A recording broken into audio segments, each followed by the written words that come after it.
The veil was never heavy from the lace or length, it was heavy from the weight of their eyes. June Palmer stood beneath the warped rafters of Dry Rock's weathered chapel, her hands trembling at her sides, the tips of her fingers still raw from sewing every bead onto the dress she thought might save her. The dress hadn't come from any shop. It came from late nights bent over candlelight, stitched with calloused hope that marrying Wesley Hodge might make her somebody else, anybody else but the cursed daughter of a madwoman. But hope, she learned that morning, was a dangerous thread. The preacher's voice cut through the silence like a whip on dry ground. Do you, June Palmer, take this man? And then it all stopped. The hush was alive, crawling over the pews and creeping into her chest. She couldn't breathe, couldn't answer, not because she didn't want love. Lord knew she wanted it more than most, but because she didn't see love in Wesley's face. Only ownership, a cruel kind of calm in his eyes, like a man confident in what he'd bought. She looked out at the crowd, and not a single face met her with warmth. There was no mother's hand to squeeze, no father's nod of comfort. Her father lay beneath stone in the churchyard. Her mother, locked behind barred windows 3 counties east, whispering to ghosts. And all June had left were the whispers, those cruel, cutting words the women of Dry Rock passed like secrets behind lace fans and cold tea. That girl's not right. Cursed, like her mama, strange since birth. She had once believed she could sew her way into their grace. But now, standing there beneath painted beams and 1,000 judging eyes, she realized, this town didn't want her healed. It wanted her quiet, and she was done being quiet. Her body moved before her mind did. She turned, not slowly, but with all the urgency of someone breaking free from chains. The preacher stumbled back. The congregation gasped as though salvation had fled the room. The chapel doors slammed behind her like thunder on the plains. She ran barefoot down the red dirt trail, her white shoes left somewhere behind, symbols of a girl who'd tried too hard to be what others needed. Her dress tore at the seams. Her veil caught on a branch and fluttered behind like a wounded ghost. Dust rose in her wake as if the earth itself wanted to hide her shame. She didn't stop until the town disappeared behind the ridge. There, on the edge of the prairie, where the land stretched so wide it made you feel like a speck in the Creator's hand. She finally collapsed. Her knees hit the dry grass. Her hands sank into cracked soil. And the sob that tore through her chest was not dainty or polite, it was guttural. Wounded, the sound of a woman whose pride had been buried beside her father. The wind didn't pity her. It only whispered through the grass, brushing against her like a question she couldn't answer. What now? She stared across the land and realized just how alone she truly was. There would be no home to return to. The townsfolk would never let her forget this day. Her name would hang on every tongue like a curse, that Palmer girl. The one who ran. And yet, as the sun slid lower on the horizon, bleeding gold and sorrow into the sky, June didn't rise, didn't pray, didn't rage. She simply was. For the first time, she didn't perform for anyone. There were no eyes, no rules, no chapel, just her breath and her hurt. The prairie stretched before her like a promise and a punishment. She had run away from something unholy, but toward what? She couldn't say. Her heart had nothing left but questions. Was she broken beyond mending? Was there a place for a woman who spoke out, who ran, who refused to be owned? And then, the quiet was broken, not by voices or judgment, not by search parties or cries for shame, but by the soft snort of a horse. June's head lifted slowly. A man sat atop a dappled mare not far off. He didn't shout, didn't come charging in with questions. He simply dismounted, boots crunching the brittle grass, and stood there watching her like she wasn't broken, just lost. "You all right, miss?" he asked, his voice low as the river in winter.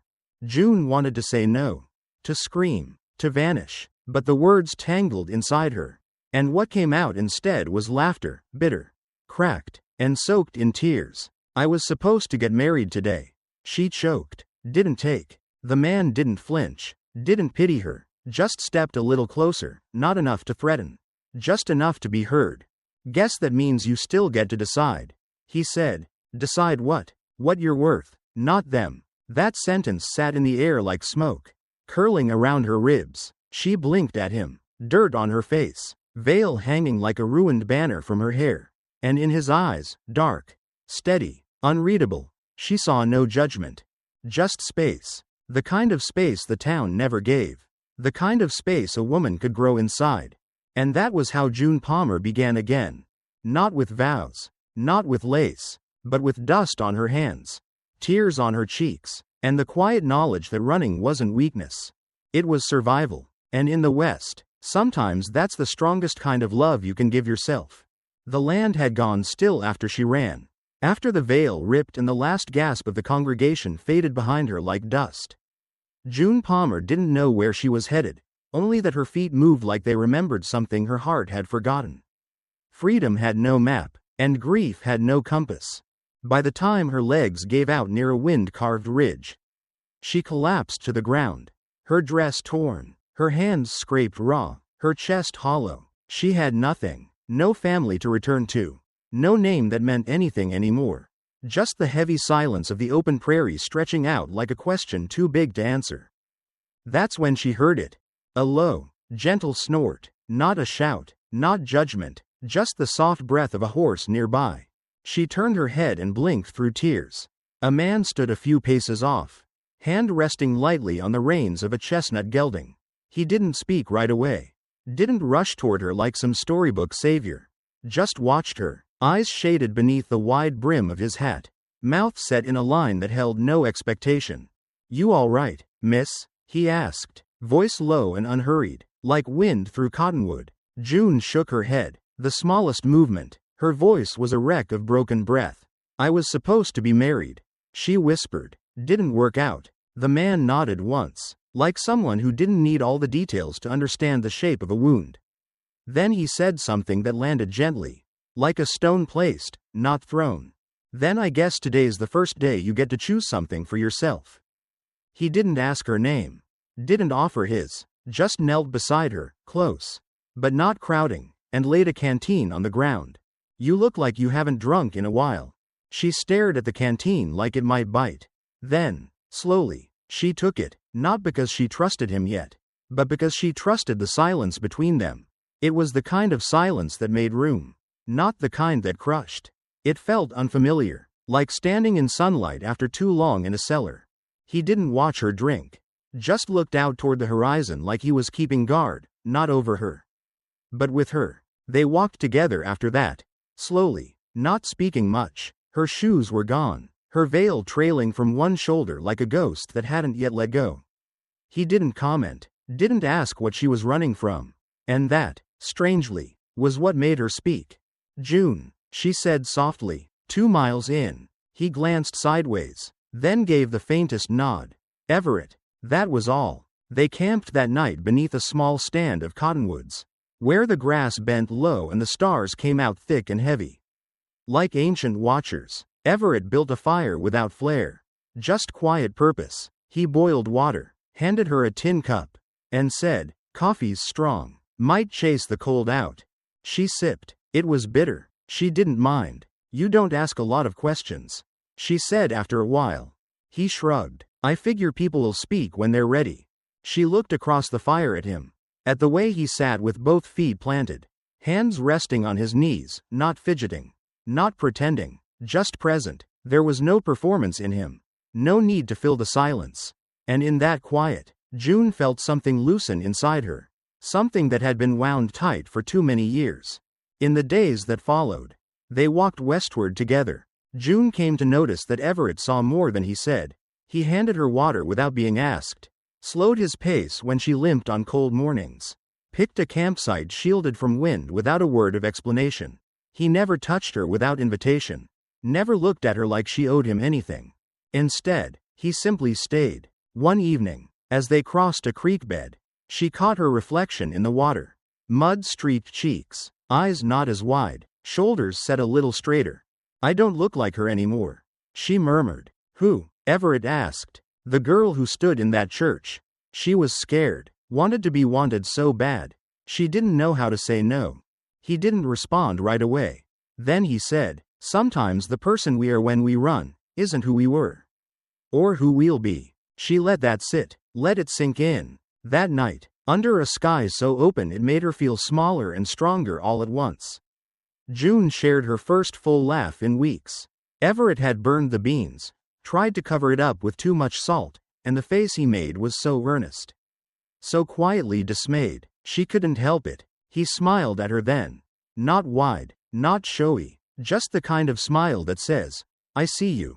I'm glad you're here." And she believed him, not because he said it, because he stayed when she had nothing to offer, because when she cried in her sleep, he didn't ask questions in the morning, because when she said, "I don't know who I'm supposed to be out here," he simply answered, "You don't have to be anyone but honest." That kind of trust didn't arrive in grand gestures. It came in the way he always walked on the windward side, in how he sharpened her knife without her noticing, in how he handed her the last piece of jerky without a word.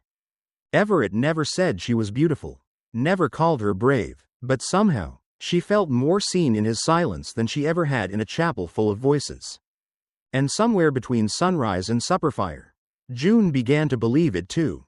She wasn't just the girl who ran anymore. She was the woman who chose what came next. And Everett? He was the kind of man who let her.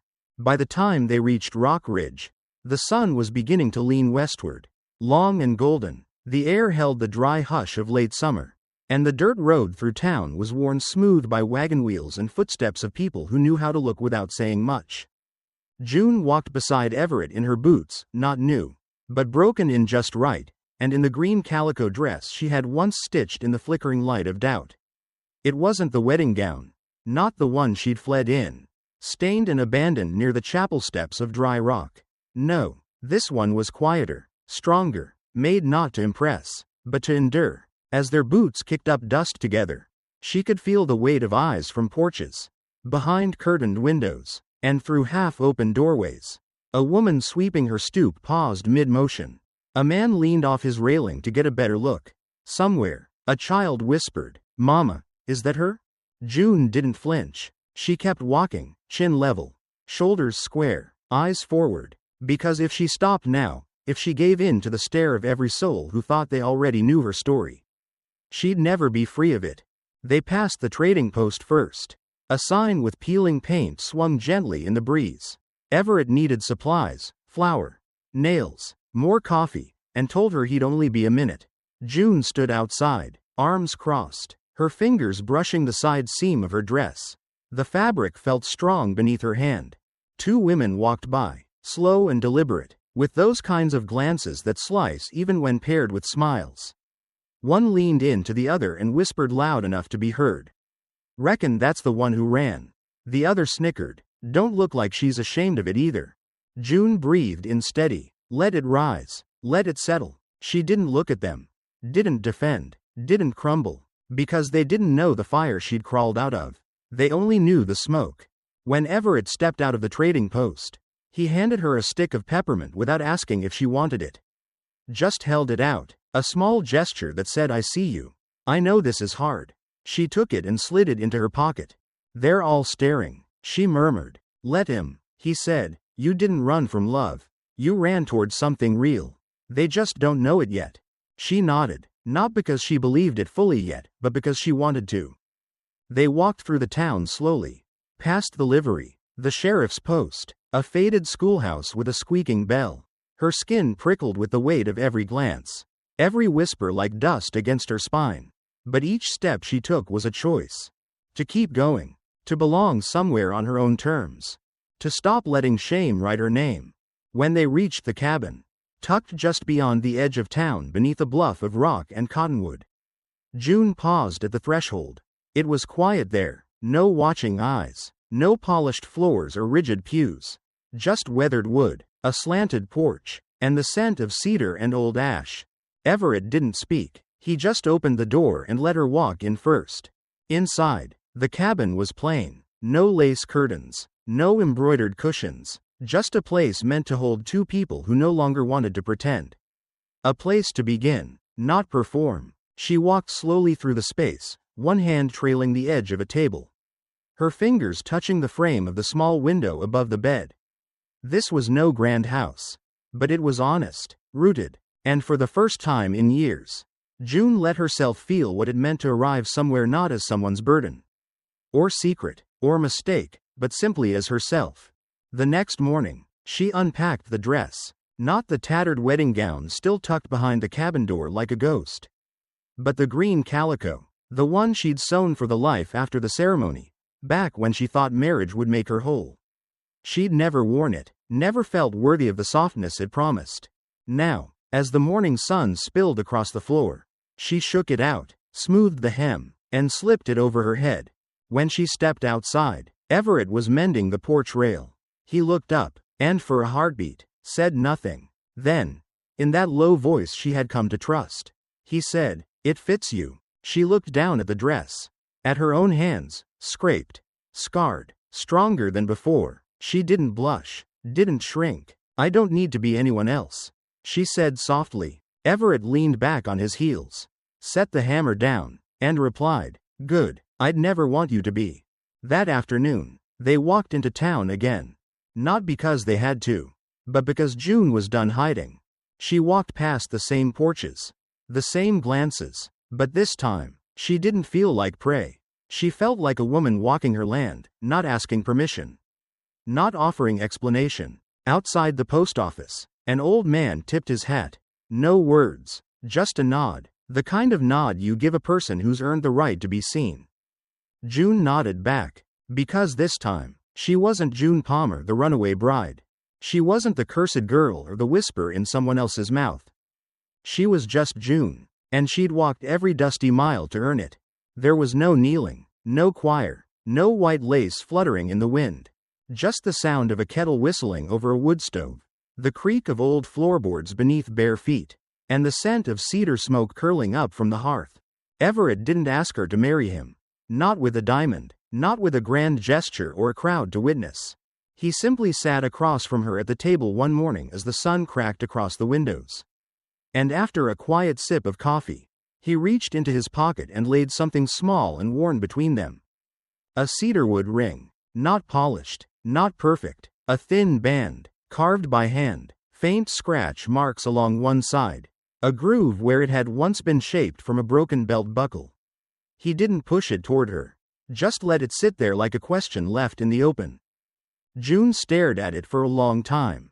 "That was my mother's," he said softly. "Her father made it, said love ought to be carved out of something that's already survived." June's throat caught. "And you're giving it to me?" she asked. Everett met her gaze, steady as ever. "I'd like to," he said, "not as a promise you owe me, not as a start to something we don't understand yet, but as a place you could stay, if you want." Her hands stayed folded, not reaching for the ring, not running either, and that was how it began.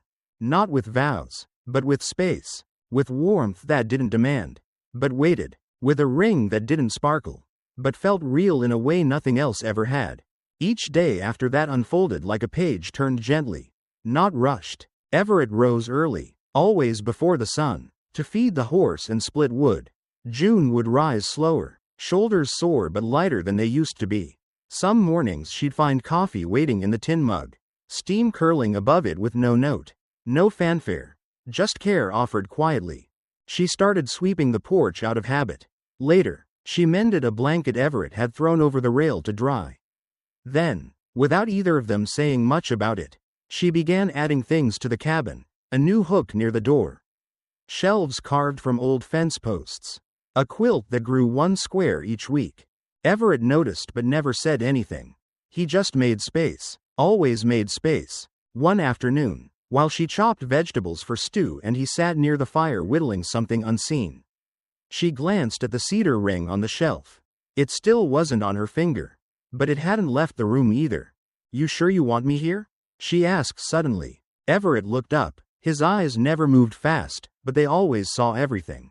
"I never needed a wife," he said, "but I want you here." "That's different." June didn't answer, but her hands moved slower over the knife, the rhythm of the stew chopping falling into sync with the flick of his blade over wood. That night, she set 2 bowls on the table. He lit the lantern, and together they ate in the kind of silence that doesn't press or pull, it holds. They sat on the porch most evenings after that. June liked the way the sun dipped low behind the cottonwoods, how the light spilled like honey across the dirt yard. Some nights Everett would hum, barely audible, like a song remembered more in bone than memory. Other nights, they'd speak of little things, weather, fence posts, how many eggs the neighbor's hens were laying. She didn't ask about his past. He didn't poke at hers. Not until she was ready. And when she did, one night, long after the fire had burned down to ember, she told him everything. The chapel, the eyes, the way Wesley had looked at her like a man securing land. The silence that followed her every step since. Everett didn't say I'm sorry. Didn't say you're strong. He just listened. Every word, every pause. And when she'd finished, he reached for her hand, not fast, not forceful, just enough to let her know, I'm here. I heard you. I stayed. On the third week, it rained. A long, soft rain that turned the dirt yard to mud and beat a rhythm on the roof. June sat cross-legged near the stove, mending socks while Everett stirred stew. The cabin smelled like thyme and smoke. The storm outside sounded like a lullaby. She stood without a word, crossed to the shelf, and took the cedar ring in her hand. It felt warm, like it had waited without judgment. When she turned, Everett was watching her. I still don't want a wedding, she said. Not a big one, not a white dress. I don't want to be on display again. Everett nodded. Then don't be. She swallowed. I want something real, something that doesn't break if it's not perfect. He took the ring from her hand, held it between his calloused fingers, and said softly, then let's build something we don't have to pretend inside. And with that, he slid the ring on her finger. It didn't sparkle, but it fit, like bark to tree, like sunrise to ridge, like two people choosing each other not because the world asked, but because they did. There would be no invitations, no bells, no white veil, but in the hush between sunrise and coffee, between porch swings and whispered names, a kind of ceremony unfolded all the same. And June, who once thought love had to come in lace and gold, now sat barefoot on a worn step. Cedar ring warm against her skin, and realized, this love didn't need a church. It had already made a home. Sunday morning came soft. No bells rang, no letters arrived, no one knocked on the cabin door. But June woke before the sun anyway, the early hush pressing gently against the windows. Outside, a breeze stirred the cottonwoods.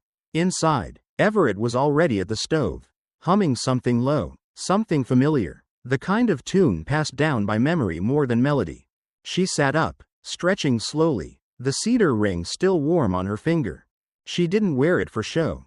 She wore it because it fit, not just her hand, but who she was now, who she had become. Across the table, Everett looked up, poured her a mug of tea, and asked, you going somewhere? She nodded once. The chapel. He didn't ask why. He didn't need to. Instead, he simply said, I'll be here when you get back. June bathed, braided her hair, and put on the green dress. Not because it was new, it wasn't. Not because it impressed anyone, it didn't. But because she had sewn it herself. Every stitch, every seam, pulled tight with intention. It was never made for weddings or judgment. It was made for mornings like this, where she walked into town for herself. Not to prove, not to beg, but to remember. The path to the chapel was quiet. The wind kicked up little curls of dust along the road. A few townsfolk nodded as she passed, though some just stared, unsure if they should speak at all. When she reached the small white building at the edge of town, the door was already open. She hesitated for a moment, then stepped through, and every head turned, some startled, some curious, a few openly skeptical. There were no empty seats in the back, so June kept walking, calm, straight-backed, until she reached the third pew from the front. The place she used to sit with her mother before the whispers grew too sharp to ignore. She sat alone, didn't fidget, didn't fold in on herself. Just sat. The preacher gave his sermon. She barely heard a word of it, not because she wasn't listening, but because her silence was louder than anything spoken. No one asked her to leave. No one dared. When the final hymn ended, and the congregation began to shuffle out in pairs and polite glances, June stood tall and walked slowly down the aisle, this time on her terms. She didn't bow her head. She didn't rush. Outside, the sun had climbed high enough to warm the gravel path. A child broke free from her mother's grasp and ran to June's side. Bright-eyed and honest. You look pretty, the little girl said, Smiling up at her, June knelt slightly, smoothing the girl's hair with one hand. "Thank you," she said, and meant it. The mother caught up, cheeks flushed with embarrassment. "I'm sorry," she muttered quickly. "She doesn't always." June stood and looked the woman in the eye. "It's all right," she said. "It's good to be told something true." The woman paused, then, with a flicker of hesitation, added softly, "We didn't know what happened. We only heard pieces." June didn't bristle, didn't shrink. She answered with steady calm. "I ran, not from a man, but from a lie." The woman nodded slowly, almost reverently. "If you ever need eggs," she offered. "My hens are laying more than I can keep up with." June smiled. "I just might." That evening, back at the cabin, she told Everett what had happened.